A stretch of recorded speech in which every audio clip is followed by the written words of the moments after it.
Papa, may ma rek ma wax lu ma neex. Waa Gambia, man su ma neexee ne sama papa ngi nii ñibbi naa sama kër. Ñibbi naa sama kër. Papa xam nga ne ma. salaamaaleykum gars yi vidéo bi ñoo ko seetaanandoo Wally Seck yëkkati na xaalis bu bëri jox njàpp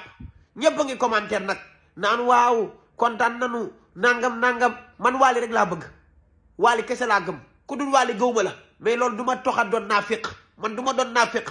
njàpp gore woo doo gor yow parce que Sidi Diop defal na la lu ne Sidi Diop jaara na la fu ne noo mel Sidi Diop la moo la yóbbu Europe wutal la visa defal la lu nekk yaa ngi yëg am yi nag tolloowul yàlla moom mooy def loolu mais bu mu la tax a gore ni nit da ngay gore gisoo yow saa yoo ñëwee dañ lay xëpp xaalis jox la téléphone nga fàtte démb parce que xam nañ ne xaalis nga gëm Wally bu amuloon xaalis ñi ko jege ñi ñëpp duñ ko jege bu yoru woon dara ñi ñëpp dañ koy daw comme ni ñuy dawee ñeneen ñi man nag xoolal du ma naa fiq man Faramareen laa bëgg Wally Seck mais damay wax dëgg lii dafa ñaaw lii dama koo ñaaw lu rafetul si côté Wally nag deful dara parce que damay bañ nit ñi naan waaw Wally jël nitu Sidi Diop bi Wally nangam déedéet ñoom ñoo gërewul boy yi la ñoom ñooy fekki Wally ñooy yëg kow seenam ñooy toog ñooy ñaan te Wally toroxal nit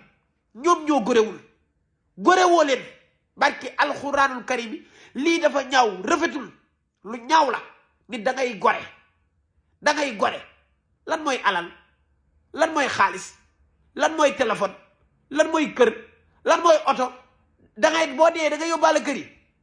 boo dee da nga yóbbaale xaalis bi boo dee da nga yóbbaale téléphone yi déedéet dara du la topp nan la juree woon lan lay simbee ba nga set ñu dugalee noonu ca bàmmeel say nit yi démb nga fàttali ndax alal say nit yi démb nga bàyyi leen ñi nga doon jooy tey naan ñoom ngay bëgg yaay sa papa ñi nga doon jooyal tey taxaw naan ñoom ñooy sa lépp non dafa yoo xam ne dafa ñaaw lii rafetluwuma ko dama ne gars yi ñun ay Faramareen lan kenn gënu ñoo bëgg Wally Seck man Wally rek laay nooyoo kum neex nag nga commenter lu la saf Adama bëggul Wally Adama ñële lay waxal Adama koy léegi kenn xàmmeetu ko Adama léegi dañ koy wax muy sawaay man dëgg laay wax parce que man du ma naa féq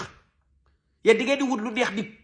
bay doon naa féq man du ma def noonu kii li mu def dafa ñaaw gorewul njàpp du gor lii ji ko jaam la lii bu nekkee ci doomu aadama rek man nga takk sa bopp soppaliku golo wala xaj dem parc ak ñu lay yem parce que yow ak bàyyi ma yéen a yem lii du yëfu gor lii yëfu ku goree di la waaw kay lii dafa ñaaw rafetluwuma ko man dama koo ñaawlu maa ngi xaar nag ku ma ci woo naan man ni nga waxe bu boobaa nga xam ne nag man ak yow la ak ku mën a doon nag laa wax li ma wax man maa ko santi di ko wax parce que loolu moo am njàpp yow doo gor jàgga point